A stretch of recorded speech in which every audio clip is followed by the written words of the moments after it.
Hello, and welcome to the BigTime Strength Podcast, featuring small school strength coaches from around the nation that are making the big time where they are at.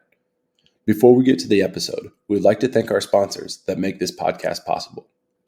TeamBuildr is a strength and conditioning software that allows coaches to build training programs, create wellness questionnaires, access and track athlete data, and more.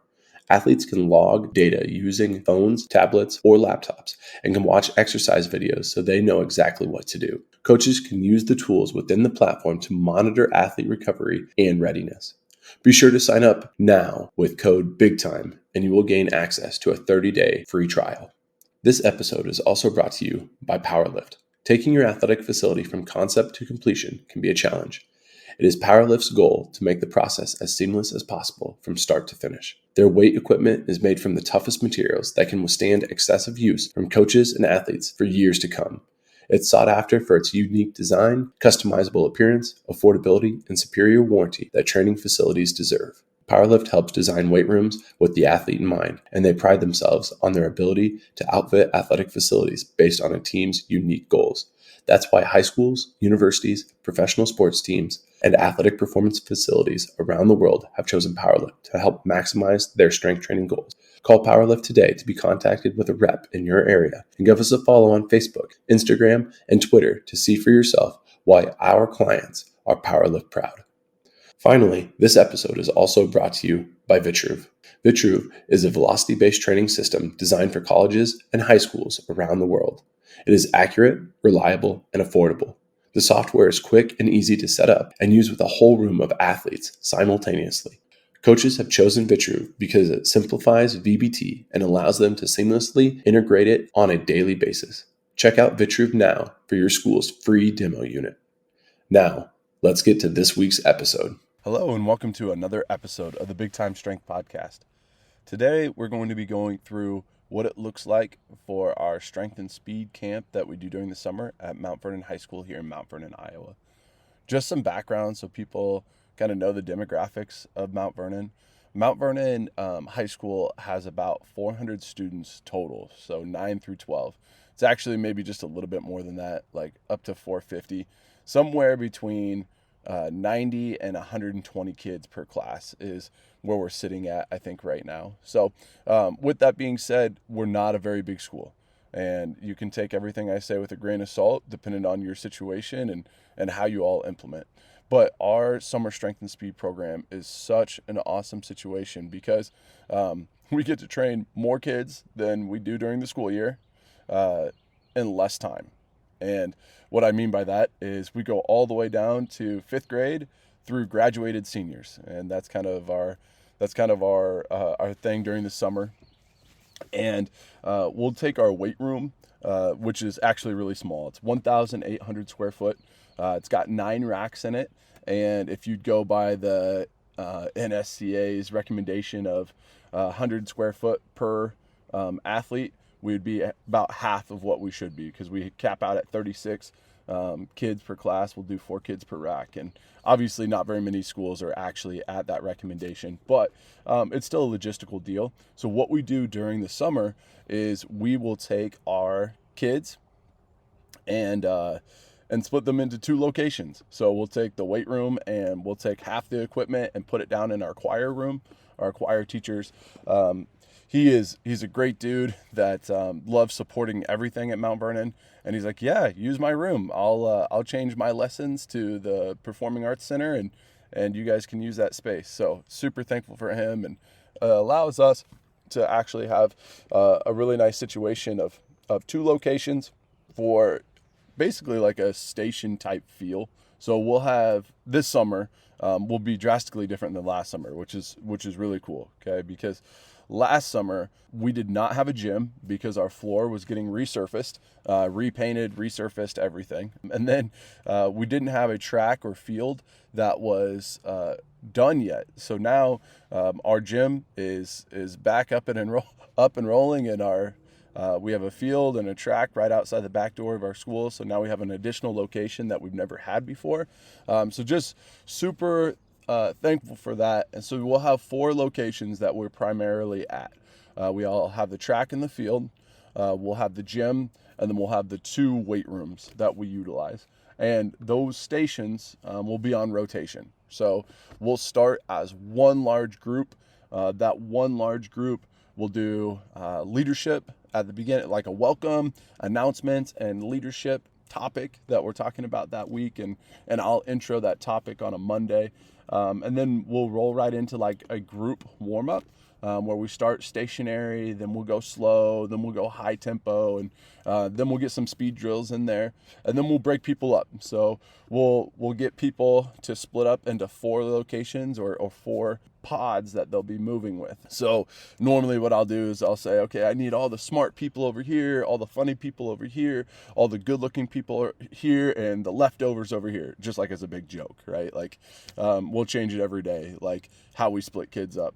But everybody will split up into their 4 groups, and then we'll break out to those locations. And once we get to those locations, we'll have specific things that we're doing at each one of them.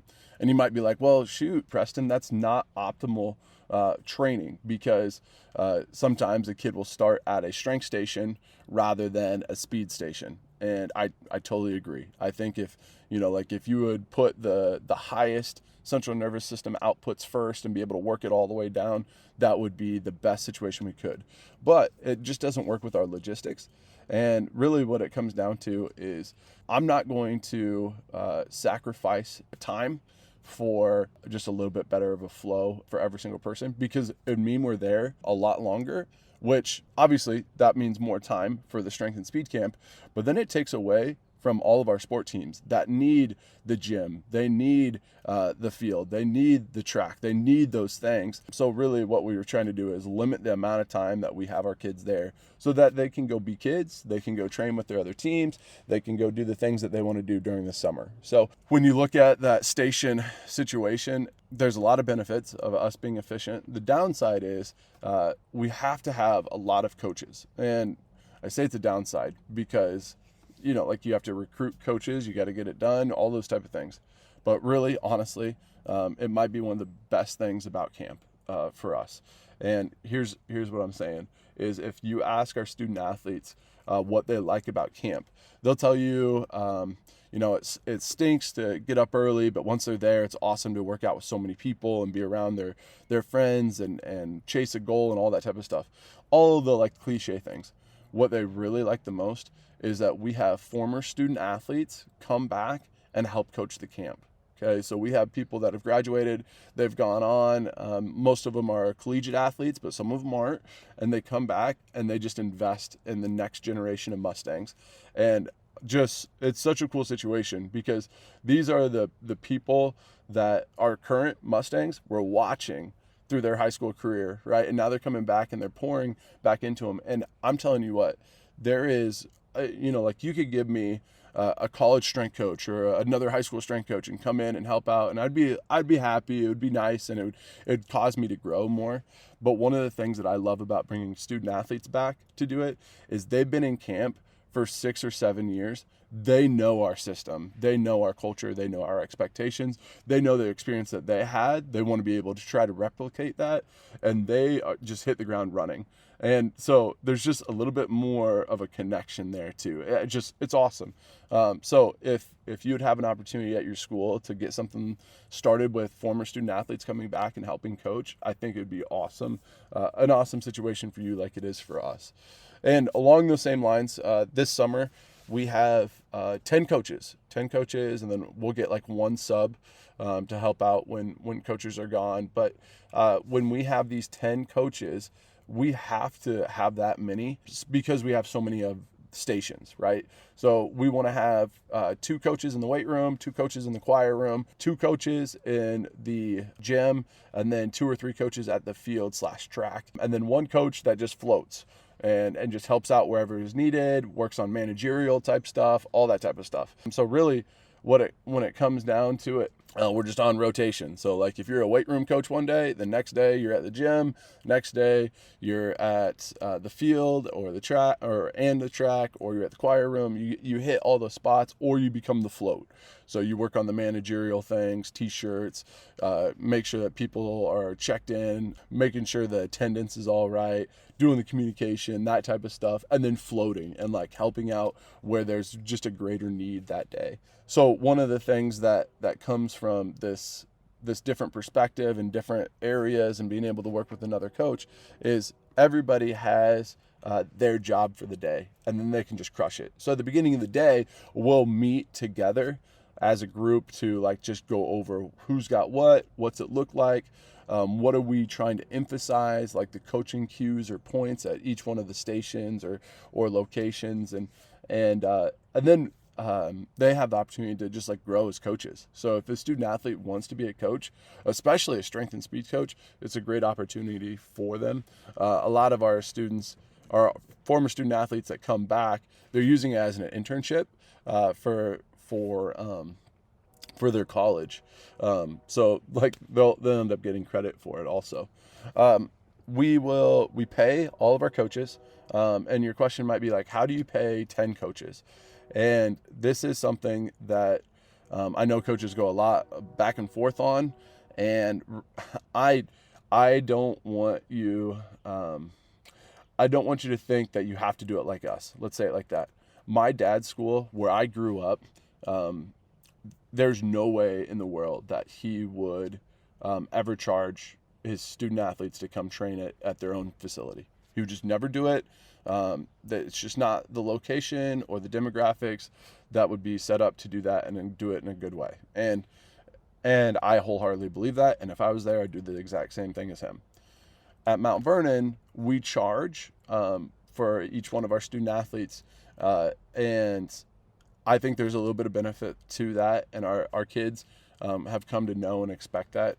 So when I first came to Mount Vernon, in the summer, they would hire out their training to a local, it's like a physical therapy / gym group that would come in, and they would train the athletes for us, right? And they were charging a pretty hefty amount. And what we did, and so our booster club, because it was such a hefty amount, would offset the kids' camp prices. So they would donate a certain amount of money to the camp, so it would offset the prices. So it was a larger sum. The booster club comes in, it makes it just a little bit less, and then the kids would pay this pretty hefty price.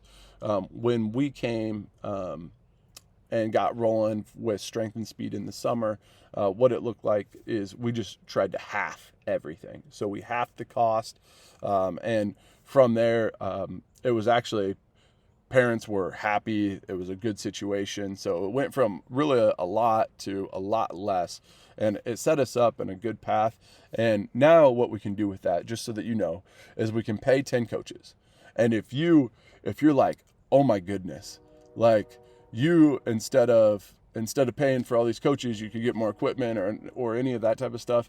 And you hear this said all the time. It's a cliche, and cliches are said because they're true, right? Is don't invest in more stuff, invest in people. So we've doubled down on that and said, if our greatest goal is to impact our student athletes and for our student athletes to get a good experience, and we know that one of their favorite things is former student athletes coming back, then we need to be able to bring people back and pay them. So that's something that has just gone really well for us, which is great. And we'll still make just a little bit every year. We'll make enough to be able to buy bands and balls and whatever is broken in the year before. Hurdles right now are one of our needs. Like getting all of that stuff for the next year is a benefit of coming out on the other side of the camp. And so we pay for coaches. We pay for their camp t-shirt. The camp t-shirt is from a local company. They're in town. I've had an opportunity to train, I think it's 5 of their kids. 1, 2, 3, 4, 5, 6. I've trained 6 of their kids. So they're right in town. And so we can do all of our t-shirts from them. And then what we do is kids based off of attendance, they can make the horsepower club. So if they make 100% attendance, which normally hits about half of our kids. So last summer we had 375 kids. This summer we're sitting at 325, but I'm sure about another 25 will sign up still. So right around 350.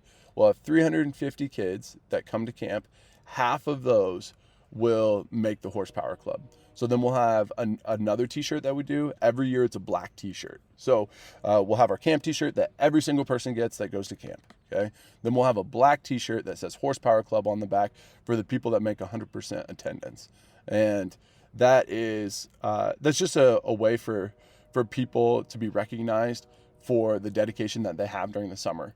And I'll come back to this because it's a big part of our summer stuff.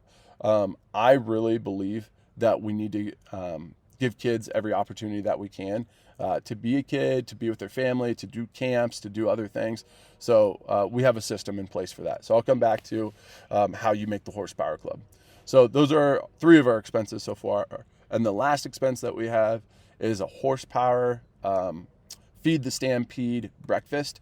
So we'll get all of our Mustangs, we'll bring them in on the last day as one large group. So let's say it's 350 athletes, 5th grade through graduated seniors. All of them come together on the very last day and we train together. It'll be out at the track and the field. Everything will be set up there. And they'll do like 20 or 25 different stations where they'll rotate. So the 350 people will get split up into 25 stations, and you'll rotate with your group of like, what would that be, 8 or 9 kids or something like that. And you'll rotate all the way through all the stations. I guess it'd be more than that. It'd be like double that. But you have your pod and you go from station to station to station and you do all of it. As soon as you're done, we'll get a breakdown. Like everybody, we'll get a breakdown as one large group, do the camp picture, that type of deal. And then if you made the horsepower club, you walk inside and you have a horse-sized breakfast. And that's when you get your horsepower t-shirt also.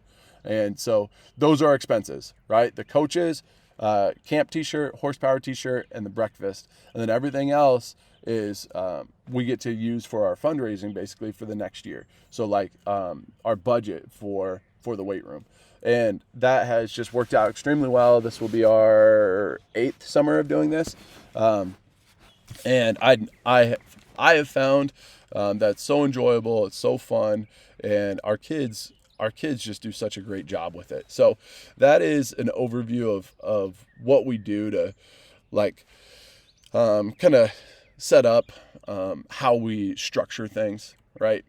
Then obviously you have all the programming pieces, and that's a whole conversation within itself, which I'm gonna skip over that for right now.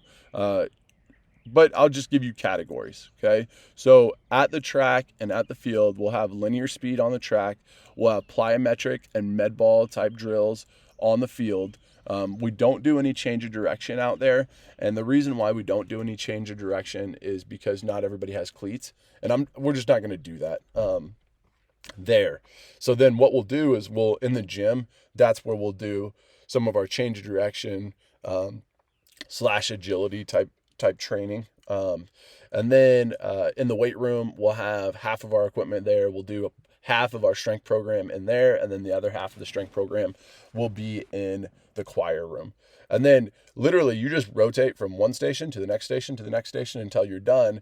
And then we'll finish the camp together. So like I talked to you about how we started the camp, we'll finish the camp together with a finisher. And I believe like being able to start the camp together and then split up and be with your people and all that type of stuff, and then come back at the end of camp is a pretty good deal. And then what happens is most of the time, the second group, the second session gets to like kind of peek in at the finisher, and there's this anticipation, and they know what's going on, and it's not like it's super hard or a killer or anything like that, but it is enough to like people have to step up, and that's what we're looking for. Is we want all of this is our catchphrase, and you've probably heard me say it a few times, but all Stangs, all sports, all in. We just want to be all in together at the very end of our session. So that makes it pretty cool that way. We'll either start at the field this year, or we'll start in the gym, and it'll be dependent on what we have for stations that day and how we're splitting things up. So each day will kind of just be communicated where we're starting at and where we'll finish at. But I'm just so pumped. I'm so excited to get rolling with our stuff this year. And the thing that's the headache on the front end is just the amount of time answering emails and fielding questions. So we've set up a website that answers almost every question that most people have, but there'll still be some other questions, right?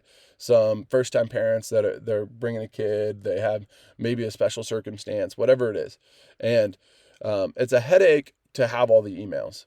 But it is one of the things that I believe is just really important. It's just like a ton of communication, making sure that there are good information on the website, and then just taking the time for all the emails and the phone calls and all that type of stuff and fielding everybody's concerns. Because these are the people that matter, right? Like the stakeholders that have to have buy-in because they're at ground level. It's like parents and athletes need to believe in what we're doing. So although like emails and phone calls and all that type of stuff, it takes time and it's not always easy and it's a little bit more dynamic and all that, it ends up being fruitful if we solve problems together. So I sometimes I get behind on the things that I feel like I need to be doing programming wise because I'm trying to make sure all the communication is set and all that stuff is out there. But there there's just always the most communication around misses, makeups, and horsepower club. And I said that horsepower club has to be for 100% attendance. And we stand by that, but there's some give and take with this. And let me explain for you. So I'm going to read directly from our website how this works and how we go about doing it. And if you have questions, just shoot me an email and I'll get to it. I will, because I do believe it's important to be able to talk through these things. And I'm sure there's ideas that you have that we could implement too. So horsepower status will be for those that attend 100% of training sessions. There are 18 sessions for high school and 12 sessions for middle school. So that's 6 weeks, 3 times a week for high school, 2 times a week for middle school. And I'll explain our summer dates, I guess, still too, because we have kind of a flex week this year. Attendance only counts if you attend the entire session, so both agility and lifting. If you miss a session and have communicated in a timely manner, preferably prior, then you may do a makeup session. Those that make the club will attend the Feed the Stampede on the last day of camp, receive a horse-sized breakfast, and an exclusive black Horsepower Club t-shirt. Recently, we've had Mustangs that have asked if other things count as makeups, like a camp or an event or whatever that looks like. The Horsepower Club is a high standard on purpose, and the short answer is no. To be clear, I want all our Mustangs to go and do other camps and enjoy all the aspects of summer.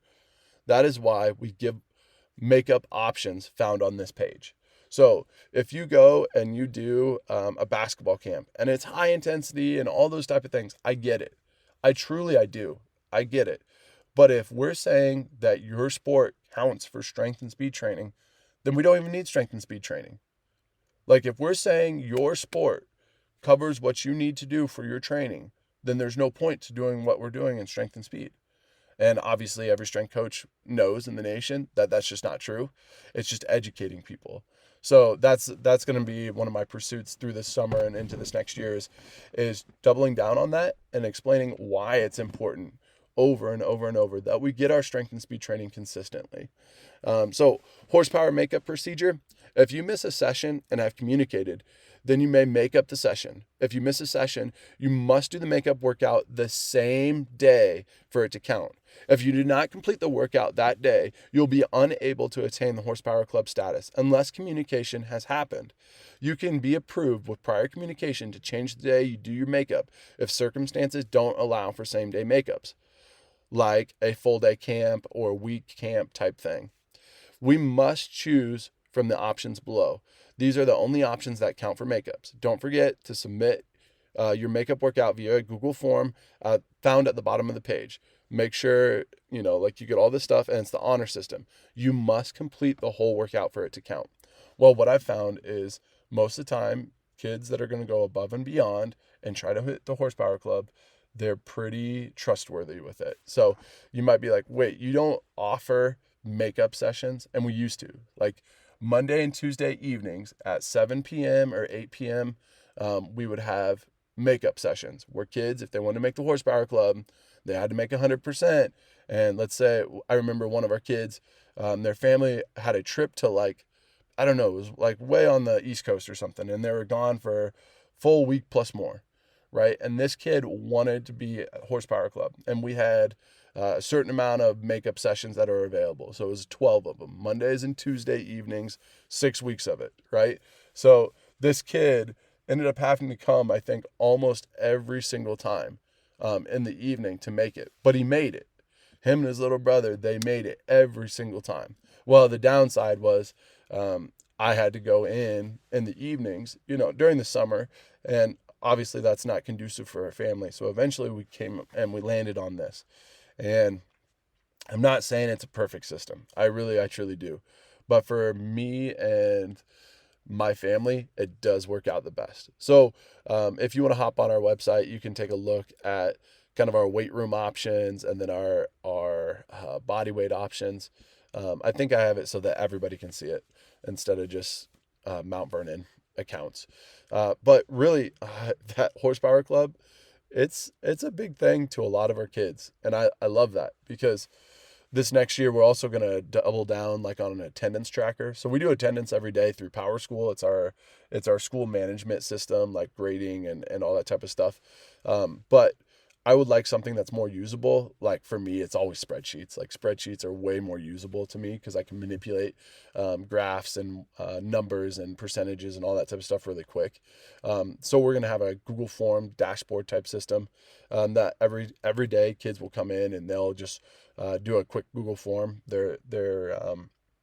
Once they hit submit, then that will be how I do most of their attendance stuff. Obviously, still have to do it through Power School, but that'll allow me to manipulate numbers and check in with kids and all that type of stuff. And if like you hear so many strength coaches say that the most important key performance indicator, KPI, is attendance, then we have to make that a big deal. So we don't make clubs a big deal. We don't make even our horsepower level standard system. We don't make that near as big a deal as just attendance. Like the horsepower club attendance is such a big deal because if you're there, I guarantee that like if you're there for 4 to 6 years, you're going to end up getting better. You're going to end up getting better just because you're there. Like you have to put in work too, but like it's gonna happen. It's gonna happen. This year we have a flex week, so normally it's 6 weeks in the summer. Primarily, that's because we take the July 4th week off every summer, so we have 6 weeks. It'd be 4 weeks in June, then take the July 4th week off, then 2 weeks, and then we have a mandatory dead week at the end of July. That's normally how our summer goes. Well, this year, because of the calendar rolling over, we have an additional week on the front end of June that we wouldn't have in the past. So, well, I guess it's not even the front end of June. I think it's more sort toward the end of July is how it kind of falls. But what this looks like is we're gonna have a week 0, June 3rd through June 6th. We're gonna have a week 0, and then that's just like open hours, so kids can come in from 6 to 7 or 7 to 8, one of the two. And then we'll have week 1, week 2, week 3 in June. Then I'll have the July 4th week off, and then we'll have week 4, 5, and 6 and be done before the family week or the dead week at the end of July. So that's kind of our session setup. Our days and times, we have Monday, Tuesday, and Thursday is how we set it up for high school athletes. And there's a little bit of gray area or a little bit of an expansion there. We have fall 2024 8th graders. So they just got done with 7th grade. They're going to be 8th graders. They're going to be in this session. Also, graduated seniors. So in Iowa, we're weird. We have baseball and softball that rolls into the summer. So we're still going, right? So graduations happen, and we're going to go all the way into July. We have graduated seniors that are in camp, which is awesome. It's great for our culture. It's great to like teach up the next generation of Mustangs. It's great for me because I get to see these people just a little bit longer, right? Like just this bittersweet time of having to say goodbye. I get to see them a little bit longer, right? So we have 8th graders all the way through graduated seniors that are in this group, 6 o'clock to 7:30 is session 1, and then session 2 is from 7:30 to 9. And guys, this is a big deal. I used to run 4 high school sessions, each one of them an hour and 15 or an hour and a half, and we've got it down now to so that we can have 120 kids in a session. So we can have 40 kids at the field and track, 40 in the gym, 20 in the weight room, and 20 in the choir room, right? And we have a rotation. That's a little bit weird. I'll have to explain how that goes. But that allows us to get 120 kids within a session. And that's such a big deal for us, because now we can size it down to 2 sessions and be able to get out of there so the gym opens up, and on top of that I can work on the system, not just be in the system, which is a lot of fun. And then we'll have our fall 2024 5th graders through 7th graders, which is Tuesdays and Thursdays from 9 to 10. And lucky enough that our assistant strength and speed coach, Ryan Whitman, he is the camp director for that. So he comes in, he runs the deal. I'm just there to support, and he does an awesome job with that. He's got kids right around that age. So he knows a lot of the kids, and it's pretty fun to watch him go. So, we are pretty lucky to be able to have him run that. And then, we have I don't know how to say it, like a little blurb on the website that we put on here. And I think this is just important that we do, because there's so many kids that can have excuses or other things. So here's our camp blurbs or other obligations. Summer can be a very challenging time for those athletes that are attending camps and have other obligations. If you're going to miss, communicate with coach. If there is prior communication, you have the opportunity to do makeups for the missed sessions. And then there's a job section, and both of these ideas came from Baser Linwood. And I'm going to circle back and I'm going to talk about Baser in just a second. So many of you have summer jobs. Communicate with me if scheduling will be a problem. We're beyond using a job as a reason to keep us from working hard and improving. Communicate. If you use a job as an excuse for not coming or not preparing, think about the results that you're missing out on for your upcoming sport seasons. So, at Baser Linwood, I think that's where I originally got that language from. And I remember going down to an intern swap. So I was at Northwest Missouri State, and the interns that worked at Baser Linwood came up to Northwest, and we went down to Baser. And that was the first time I'd seen a full-fledged high school strength and speed program that was just killing it. Was not that you have to be like a college program for your high school program to be legit, but it was a well-oiled machine. Kids were having fun. There were tons and tons of athletes there. It was awesome, and it actually was the reason it sparked my interest in being a high school strength and conditioning coach, because I always thought I wanted to be college. And then I saw Baser, and I'm like, holy cow! This can be what it's like. And my high school experience was great, but it wasn't anything like the Baser Linwood experience.